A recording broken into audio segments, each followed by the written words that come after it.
ये है पीसा टावर और ये है इटली के फ्लोरेंस सिटी में, और ये यूनेस्को वर्ल्ड हेरिटेज की साइट है।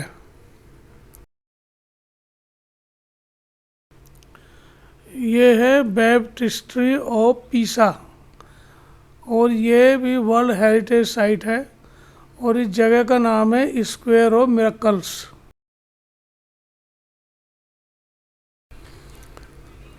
और ये है पीसा कैथेड्रल, और ये रोमन एम्परर का बरियल प्लेस भी है, और अब ये वर्जिन मैरी को डेडिकेटेड है। और ये यूरोप की सेकंड लार्जेस्ट कैथेड्रल भी है। और अब हम होटल से निकल लिए हैं रोम से, और आज जाएंगे फ्लोरेंस, जो इटली का ही एक शहर है, जो यहाँ से करीब 314 किलोमीटर है, और गूगल हमें दिखा रहा है 3.5 घंटे। ये हम रुके एक पेट्रोल पंप पे और डीजल भरवाना है। तो यहाँ बहुत बढ़िया चीज़ है एक, अगर तुम खुद डीजल भरोगे तो वो मिलेगा तुम्हें 148 रुपये पर लीटर इंडियन में, और अगर इनसे भरवाओगे यहाँ के लोगों से तो तब मिलेगा 172 रुपये इंडियन पर लीटर। तो देखो क्या बढ़िया चीज़ है। तो करीब 24 रुपये का डिफरेंस हो रहा खुद डालने में पर लीटर। और यहाँ ये और भी एक आध जगह हमें इस तरह की चीज़ें दिखी थी।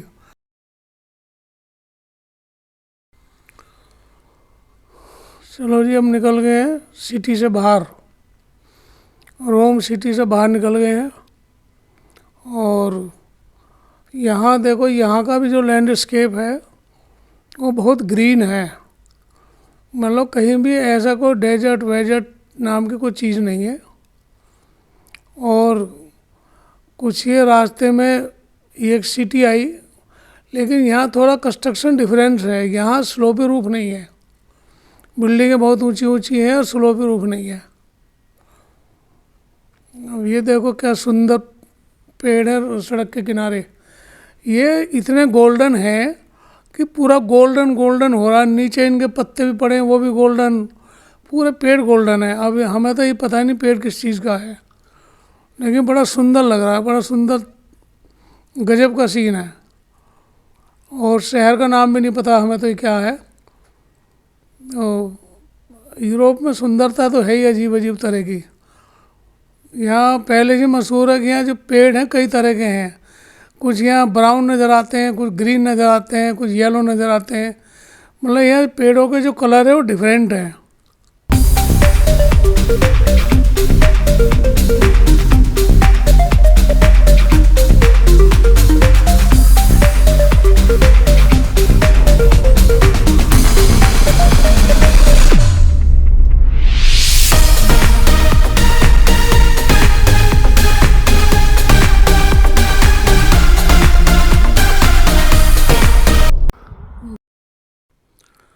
अब हम रुके हैं सिर्फ लैंडस्केप देखने के लिए। तो सारे मेंबर कह रहे थे बहुत अजीब सा यहाँ का लैंडस्केप है। देखो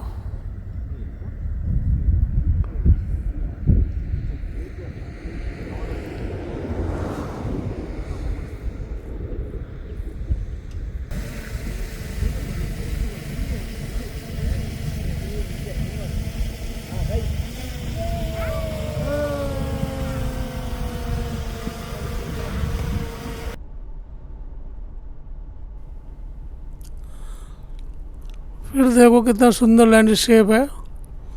तो जैसे ग्रासी, वही गोल्डन ग्रासी और ऊंचा नीचा।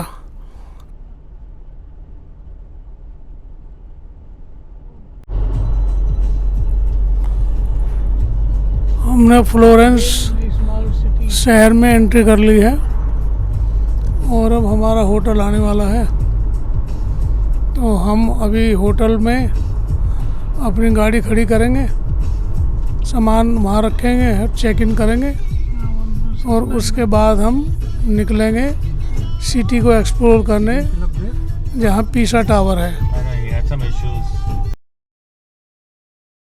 चलो जी, पीसा टावर के कॉम्प्लेक्स में आ गए और इस कॉम्प्लेक्स का नाम है स्क्वायर ऑफ मिरेकल्स। तो अब चलते हैं आगे, पूरा एक्सप्लोर करेंगे। यहाँ बहुत सारी चीज़ें हैं एक ही जगह पे। यहाँ एक टावर भी है और एक कैथेड्रल भी है और भी हैं कई चीज़ें, और एक और चीज़ें हैं यहाँ। तो अभी पहले टिकट विकट का पता कर लेते हैं, कितने का टिकट, कहाँ क्या है। अभी टिकट काउंटर से होके आ रहे हैं और वहाँ टिकट नहीं मिला, टिकट ख़त्म हो गए, सिर्फ एक टिकट था और हम 3 आदमी लेने गए थे तो हमें टिकट नहीं मिला।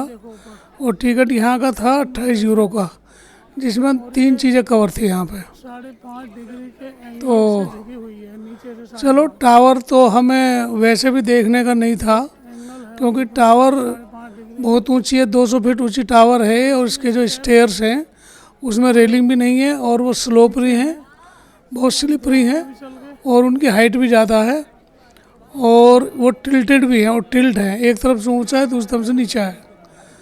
तो जो लोग गए वो कह रहे हैं कि बैलेंस ख़राब होता है वहाँ पे। और ये जो राउंड सी बिल्डिंग है, ये है बैप्टिस्ट्री ऑफ पीसा। तो ये भी वर्ल्ड हेरिटेज साइट है और यहाँ जितनी भी बिल्डिंग है सब वर्ल्ड हेरिटेज, ये पूरा कॉम्प्लेक्स। और ये है पीसा कैथेड्रल।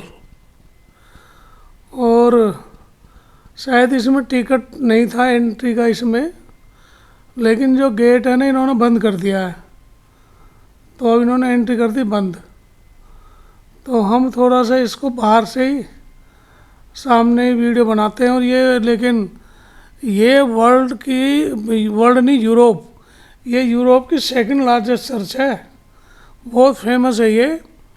और ये जो डेडिकेटेड है ये वर्जिन मैरी को है। और यहाँ पे जो है ना, यहाँ पे रोमन एम्परर का ये बुरियल प्लेस भी है, तो इसलिए ये बहुत फेमस है। और यहाँ बहुत लोग आते हैं, पूरा टूरिस्ट से इसके लिए भी बहुत लोग आते हैं।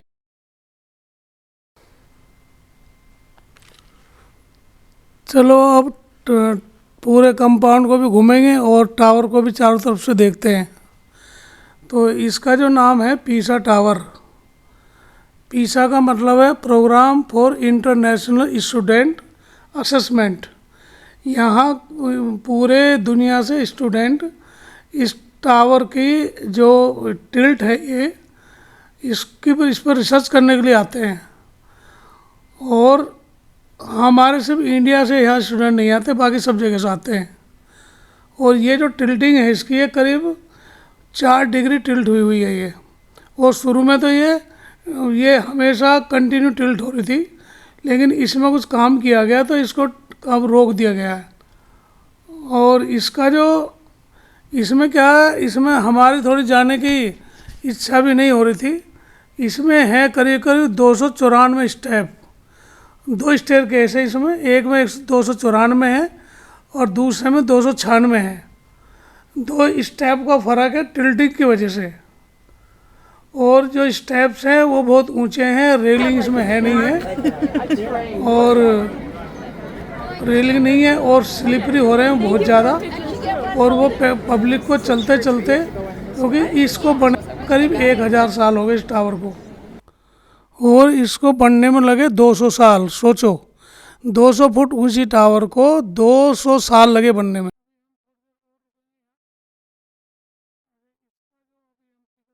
और ये बेसिकली जो बनाई गई थी चर्च का बेल टावर थी, बेल टावर। ये आपने यूरोप में देखा होगा, हर चर्च के पास बेल टावर होती है, क्लॉक टावर, ये वो बनाई गई थी।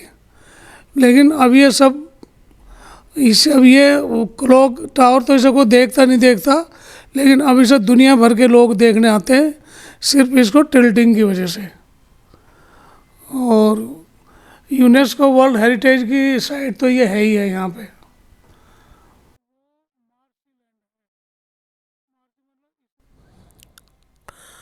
और मैंने जो इसके बारे में थोड़ा सा पढ़ा था, उसमें लिखा था कि इसकी जो फाउंडेशन है वो सिर्फ 10 फीट गहरी है और नीचे मार्शी लैंड है, जो स्ट्रेटा है वो दलदल है और इसमें कोई हार्ड स्ट्रेटा नीचे नहीं है। तो मुझे तो ऐसा लगता है कि इसकी फाउंडेशन गलत डिजाइन हुई और ये इसी की वजह से शायद इसका फेलर हुआ होगा। बाकी तो यहाँ दुनिया भर की रिसर्च हो रही है, लोग स्टूडेंट आते हैं, तो सबकी तो हमें पता नहीं कि इसकी क्या एक्चुअल रिपोर्ट है, लेकिन इसमें 2-3 चीज़ें लिखी हुई हैं कई जगह। कोई आर्किटेक्चर फेलियर बताता है, कोई मार्शी लैंड है उसका रीजन बताता है, लेकिन जो भी है हमें ज़्यादा इसके बारे में कुछ पता नहीं है। देखो इसका टिल्टिंग का पता लगता है, यहाँ से भी लगता है। वो देखो सामने जो वो दीवार है, वो दीवार की जो हाइट है, और अब इधर से देखो इस दीवार की जो हाइट है, कितना फ़र्क है इसमें, देखो। और ये फ्लोर भी जो इनके पेडेस्टल है, पेडेस्टल को दिखाने के लिए फ्लोर को भी इन्होंने टिल्ट कर दिया। फ्लोर को टिल्ट कर दिया तो उधर बाउंड्री की हाइट बढ़ गई, लेकिन फ्लोर के जो पेडेस्टल हैं वो पूरे दिख रहे हैं, इसलिए फ्लोरिंग में भी स्लोप है। लेकिन उसकी हाइट बाउंड्री वाल की हाइट से पता लगता है, वहाँ कम है और देखो यहाँ कितनी ज़्यादा है।